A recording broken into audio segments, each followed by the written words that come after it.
Hello everyone, welcome back to my channel.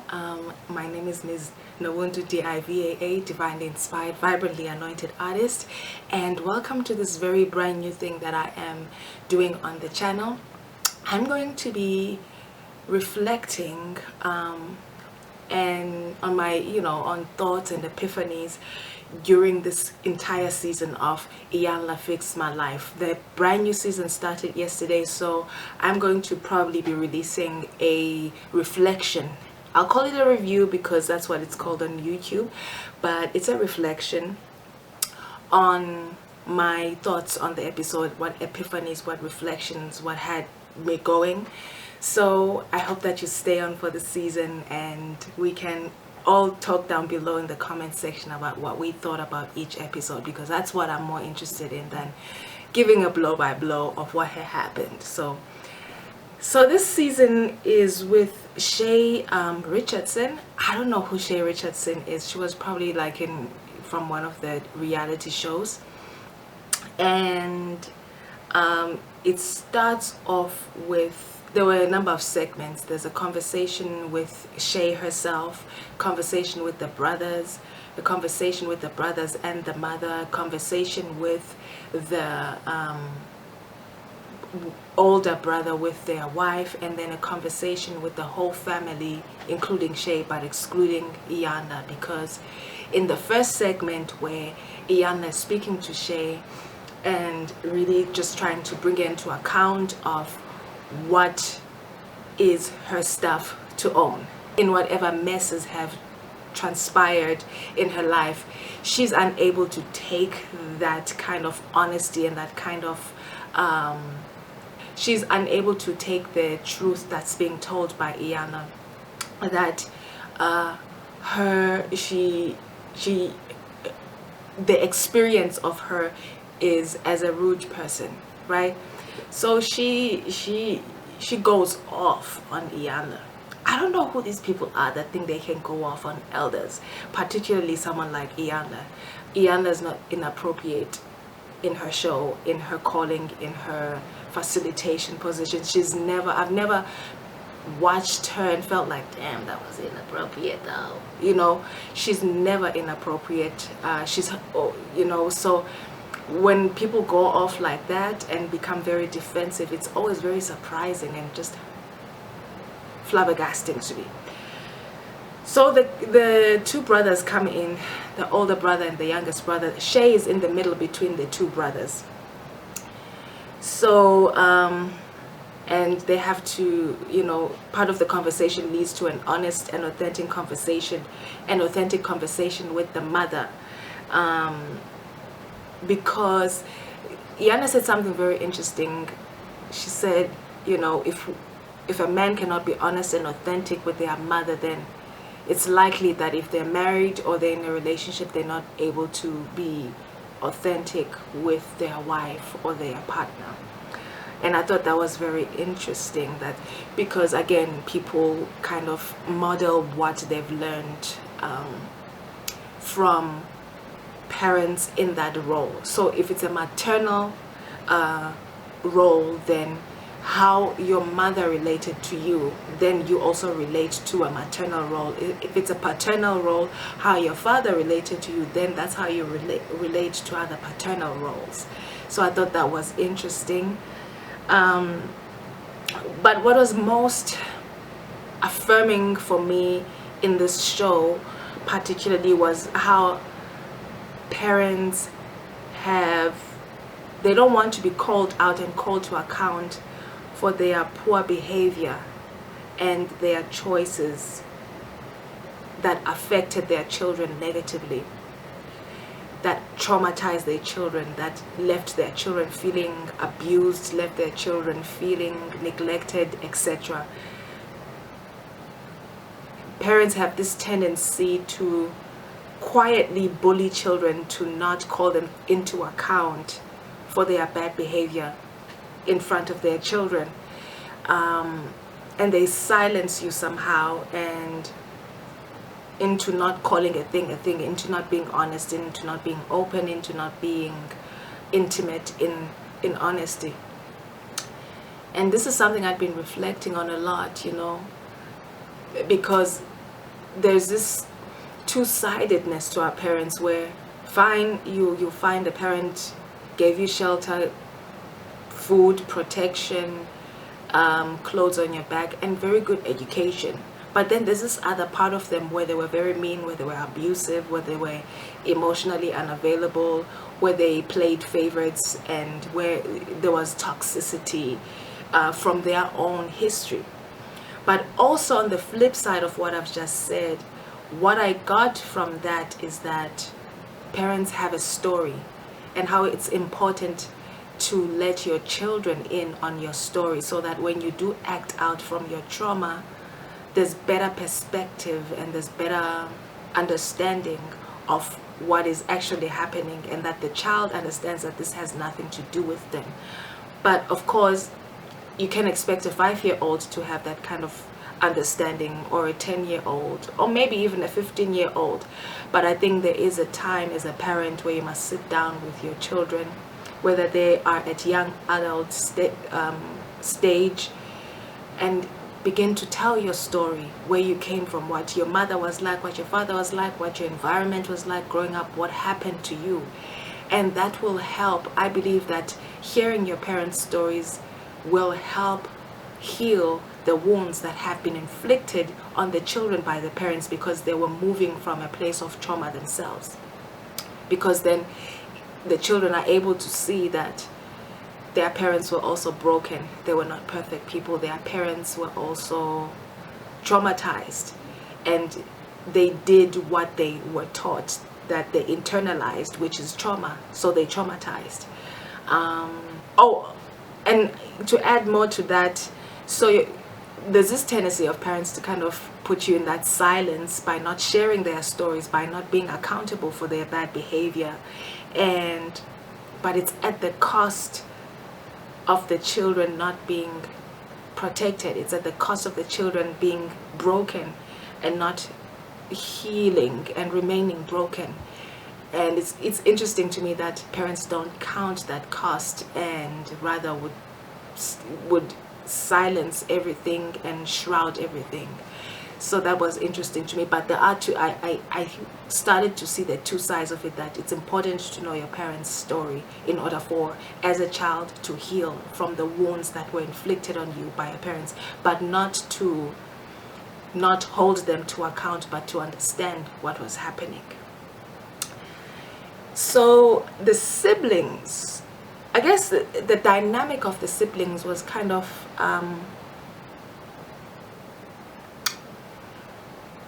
delved into here, in the sense of Shay is in the middle, and then two brothers, a younger brother and an older brother, and then there was the mother.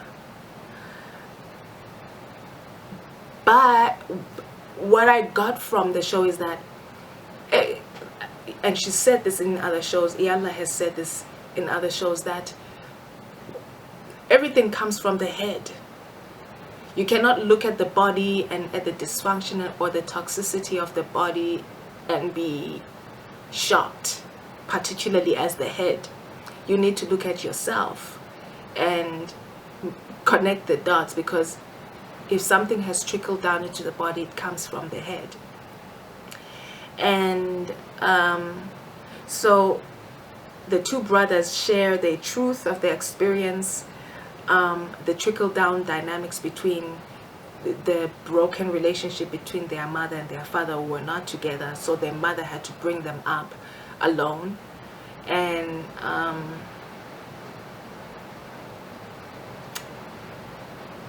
but what was interesting is what Iyanla said. She said that Shay is a reflection of all.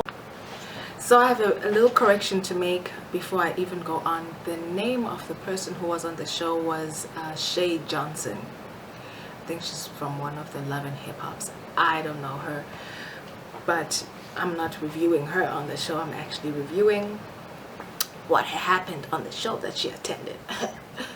Anyway, of course, you know, then Iyanla talks about that not telling the truth and pretending that things are not are not there but they're there is actually a disservice to each other.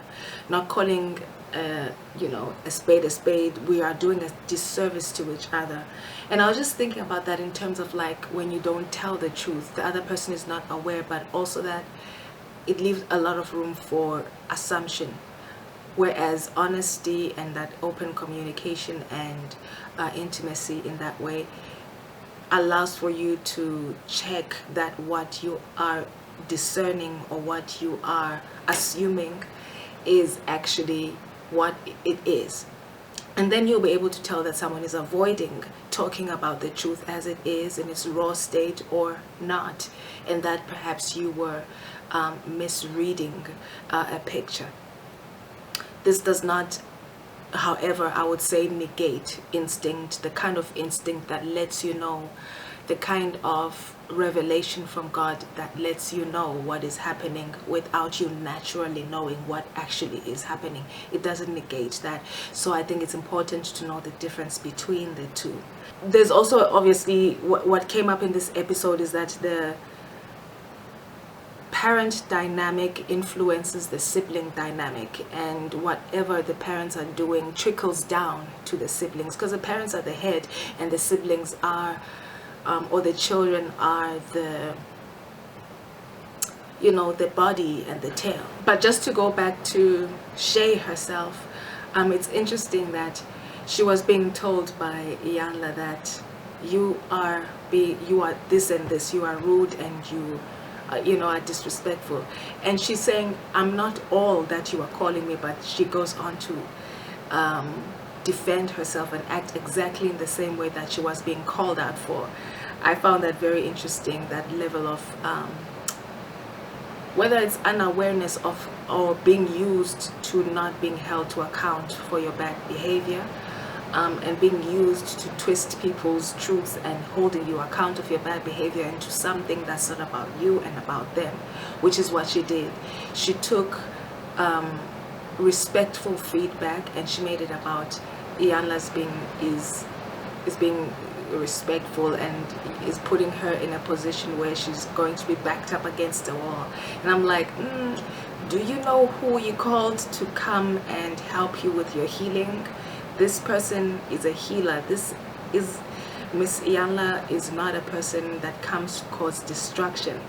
So I found that very strange. It's almost like people sometimes call Iyanla and they don't understand that there's a process and there's a healing process that needs to be followed, and that they're not the facilitator and that they're not going to control it, and that if they're saying I'm handing myself over to you because I've called you and I've called your show and I've called your expertise, then I'm going to do things the way that you tell me how to do them. I'm going to go through the process the way that you pull me or lead me through the process, And I think that's important, that if there's a process, whether it's a weight loss process, whether there's a school process, or whether there's a this or that process, there is a specific protocol that facilitates that process. And if you refuse to follow it, don't blame the process not working, blame yourself not submitting to the way the process works.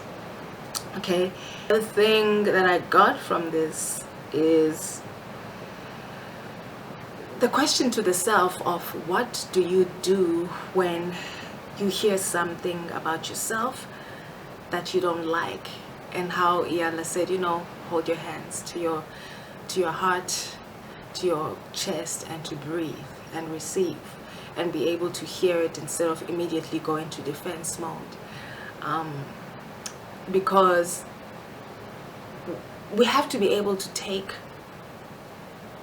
shots, we have to grow a certain kind of level of being able to take shots, take javelins, take fiery darts, take spikes being thrown at us, and to not roar back, but to absorb, to have a capacity within from the spirit out that allows us to absorb the shock instead of reacting against the shock that's being directed our way. Otherwise, you're always at the mercy of what's coming outside to you, and you have no control of how you will react if you're always going to react outwardly, as opposed to, okay, I can absorb this, I can take it, I can put my thoughts and my response to it, not my reaction to it, but my response to it, to the side for now and hear what's being said, and then I will respond, you know.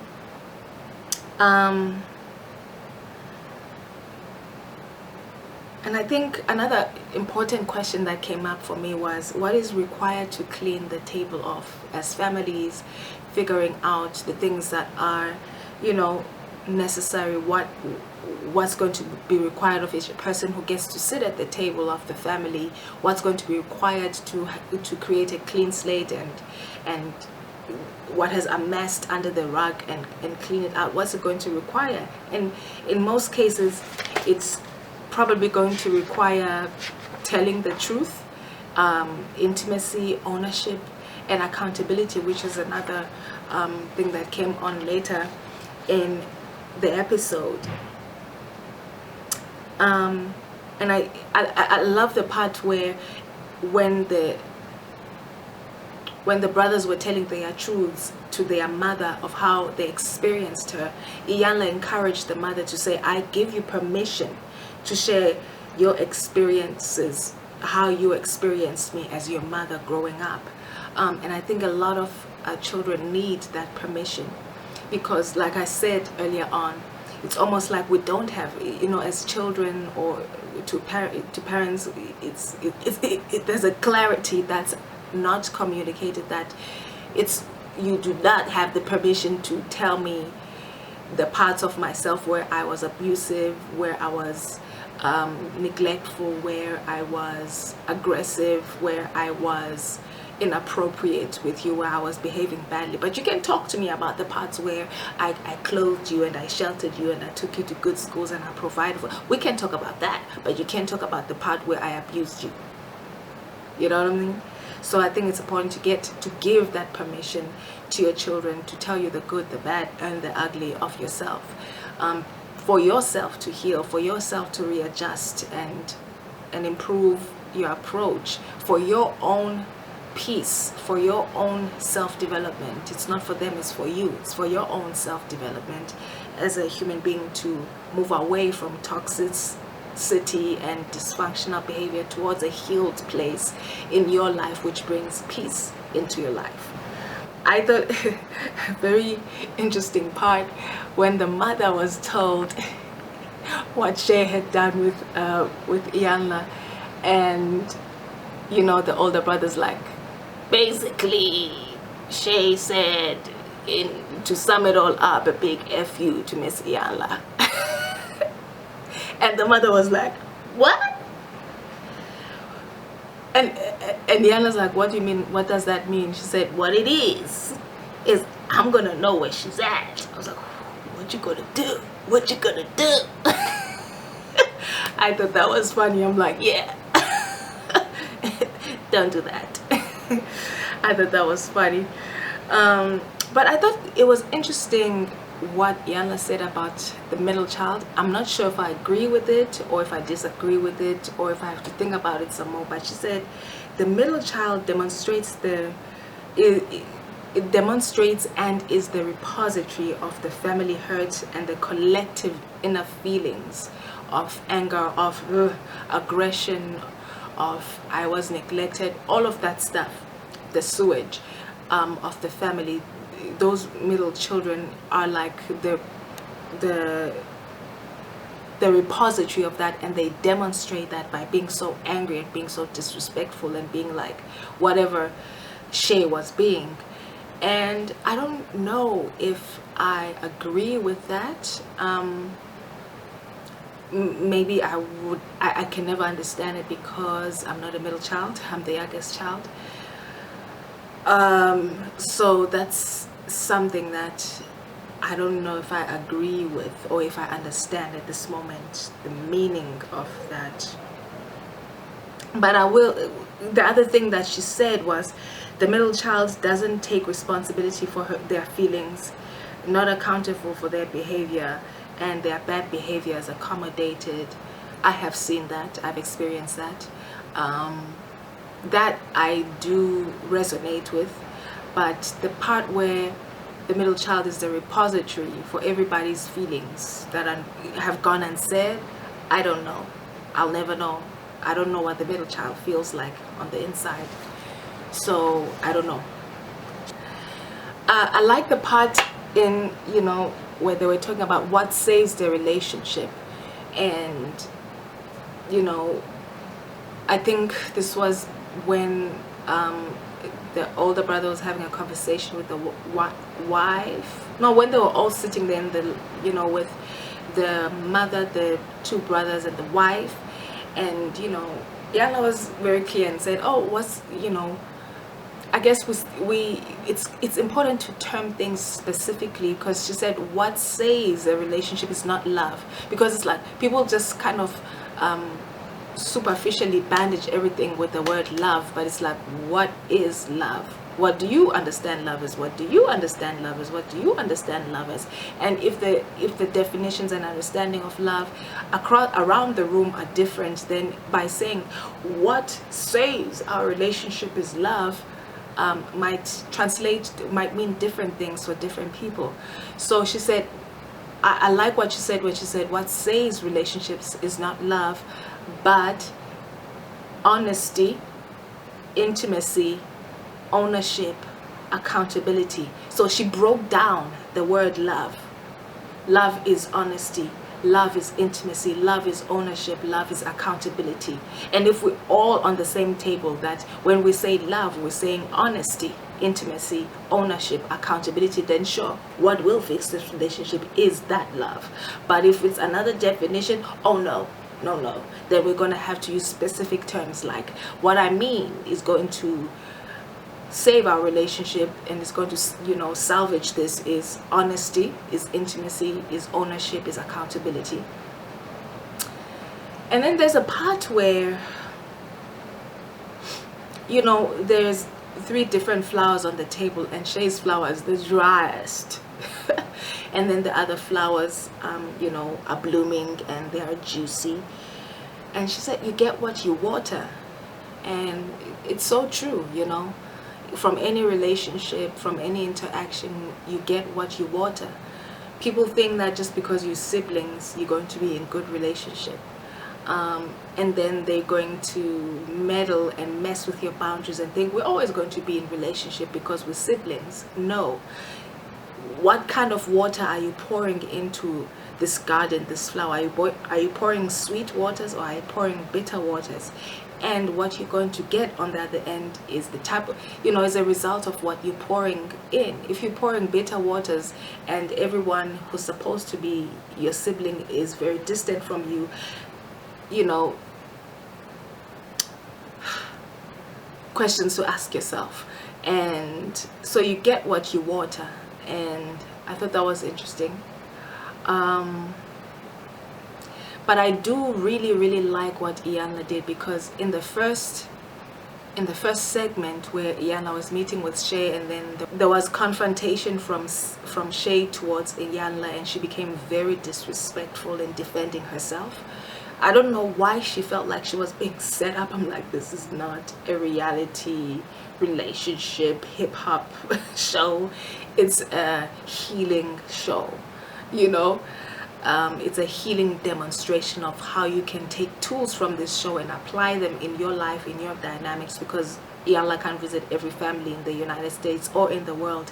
And for you to take tools and learn some things and begin to implement things that will render healing in your life. So I didn't understand. I go back to what I said in the beginning. I just don't understand how it was her understanding that she was being set up, and that this whole situation with the show was, you know, was set up to make her look bad or make her take accountability that she's not responsible for.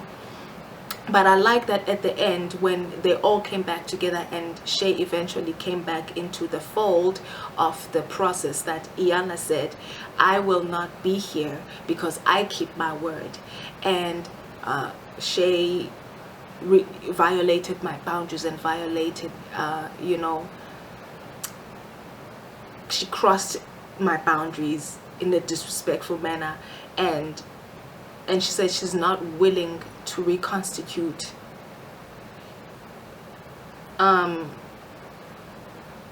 for her boundaries, but that she's going to constitute consequences for Shay's bad behavior. And she said that, you know, at the beginning when Shay was being disrespectful, Iyanla clearly said to her as she was getting the car, rolling the window up and being driven away, she said, "And you will never get to see me again." And she meant it. And even though she allowed for her to come back into the healing process, she called for the older brother to continue the facilitation, but she wasn't there to facilitate herself, because she meant she was consistent with her boundaries, and she didn't shift the goalposts and bend her boundaries to make allowances for her. Because when you do that, of course, it does not call people on their bad behavior to its fullest. It does not call people to be accountable for their bad behavior and to rectify their bad behavior, because they know that, oh, you bend somewhere somehow.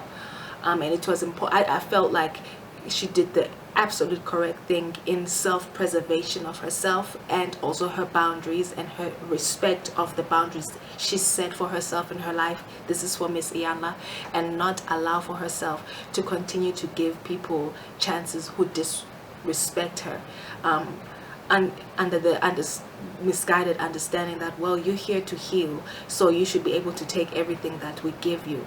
And I absolutely applaud Iyanla for not allowing for that to continue in this season. I think she's had some, looking back at past seasons, where she's literally chased around people who were being utterly disrespectful to her to get them to come back into the process and plug back into the process.